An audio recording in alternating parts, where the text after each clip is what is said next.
आज से 1 साल पहले नीतीश कुमार और तेजस्वी यादव ने यह कहा था कि जाति आधारित जनगणना जब खत्म हो जाएगी और जब इसका रिपोर्ट आ जाएगा तब आप देख लीजिएगा कि जिसकी जितनी संख्या भारी होगी उसको उतनी हिस्सेदारी मिलेगी। लेकिन अब जब जाति आधारित जनगणना का रिपोर्ट आ चुका है तो नीतीश कुमार और तेजस्वी यादव दोनों चुप्पी साध कर बैठे हुए हैं और जाति आधारित जनगणना का रिपोर्ट दिखा दिखा कर उस जाति के लोग, उस समाज के लोग ये कह रहे हैं कि नीतीश कुमार जी और तेजस्वी यादव जी अब हक दीजिए, अब मुख्यमंत्री वाली कुर्सी और उप मुख्यमंत्री वाली कुर्सी छोड़िए, क्योंकि आपने कहा था कि जिसकी जितनी संख्या भारी उसको उतनी हिस्सेदारी। और अब जब जाति आधारित जनगणना का रिपोर्ट आ गया है तब तो आपको हिस्सा देना पड़ेगा।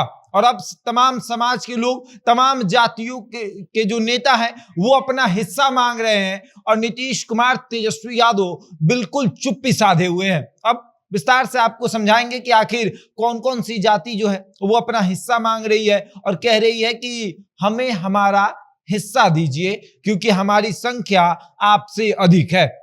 सब कुछ समझाएंगे, लेकिन उसके पहले नमस्कार, मेरा नाम शशांक पांडे, आप जनता जंक्शन पर मुझे देख रहे हैं। कैमरे के पीछे विशाल खड़े हैं और अब आते हैं सबसे पहले कि जहां एक तरफ नीतीश कुमार और तेजस्वी यादव ने कहा था कि जब जाति आधारित जनगणना हो जाएगी, संख्या पता चल जाएगा, तब राजनीतिक हिस्सेदारी भी देने में फायदा होगा या फिर राजनीतिक हिस्सेदारी उनको उतना मिलेगी।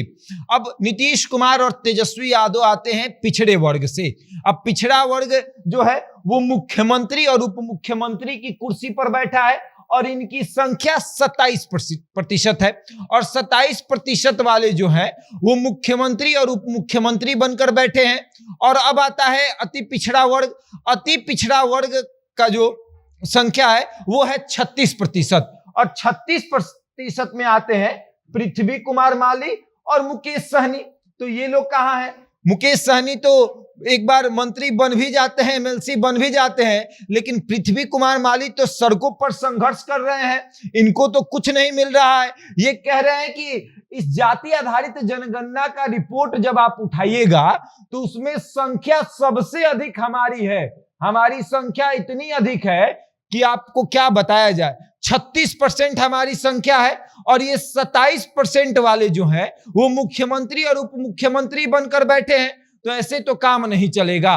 और ये उपेंद्र कुशवाहा जो है, सम्राट चौधरी जो है, देखिए लाइन में भी कौन कौन लगा है, इस सब 27% वाले लोग लाइन में लगे हैं। हमारा तो गिनती ही नहीं हो रहा है, हमें राजनीतिक हिस्सेदारी चाहिए। पृथ्वी कुमार माली बता रहे हैं कि किस तरीके से लगातार 32 वर्षों से ये लोग उस सीट पर कब्जा जमा कर बैठे हुए हैं, 27% वाले, और लाइन में भी अभी लगे हुए हैं 27% वाले।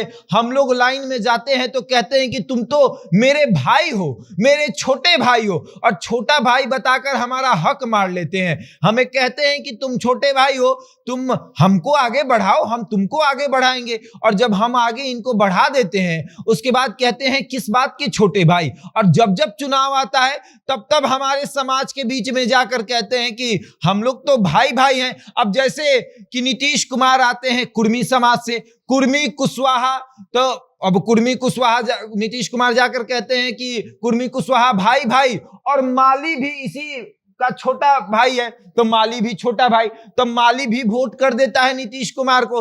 लेकिन जब हक देने की बात आती है तो माली समाज का एक लड़का बाहर आता है, तब उसको दबाने का प्रयास किया जा रहा है। और अब पृथ्वी कुमार माली कह रहे हैं कि जाति आधारित जनगणना का हम समर्थन कर रहे हैं, लेकिन समर्थन करने से हमें क्या मिलेगा, हमारे समाज को क्या मिलेगा? 36% जो है हमारी संख्या है, लेकिन हमें मिला क्या?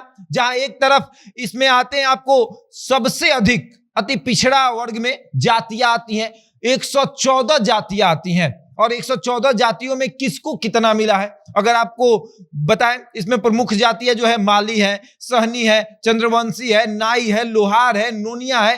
किससे क्या मिला?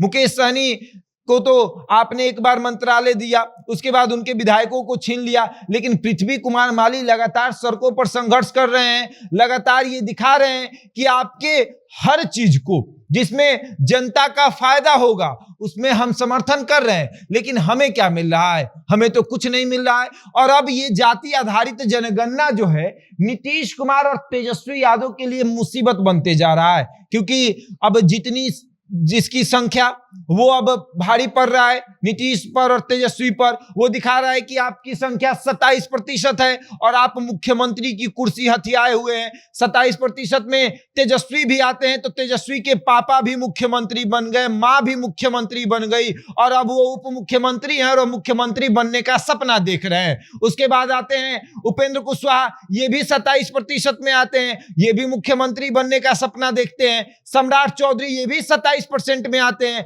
ये भी मुख्यमंत्री का सपना देख रहे हैं। और एक तरफ जो 36% में आता है वो सड़कों पर संघर्ष कर रहा है, उसके बच्चों को पूछा नहीं जा रहा है, उसके नेता को पूछा नहीं जा रहा है कि आपको आगे बढ़ाया जाए या नहीं बढ़ाया जाए। और अब पृथ्वी कुमार माली कह रहे हैं कि सड़कों पर संघर्ष करने की बारी है। सड़कों पर तो अब संघर्ष हो रहा है, लेकिन अब ये दिखाया जाएगा कि हमारी संख्या ज्यादा है, हमें हक चाहिए, राजनीतिक हक तो हमें चाहिए ही चाहिए। आप जिस तरीके से दीजिए, 2024 और 2025 में बताएंगे कि 36% होने का फायदा क्या होता है और 27% होने का नुकसान क्या होता है। और अब पृथ्वी कुमार माली लगातार इस बात का जिक्र कर रहे हैं कि 27% वाले को अपनी कुर्सी खाली करनी पड़ेगी। उस मुख्यमंत्री और उप मुख्यमंत्री के पद पर एक 36% वाले को आपको बैठाना ही पड़ेगा। और अब आगे देखिए क्या होता है। क्या पृथ्वी कुमार माली की बात सुनकर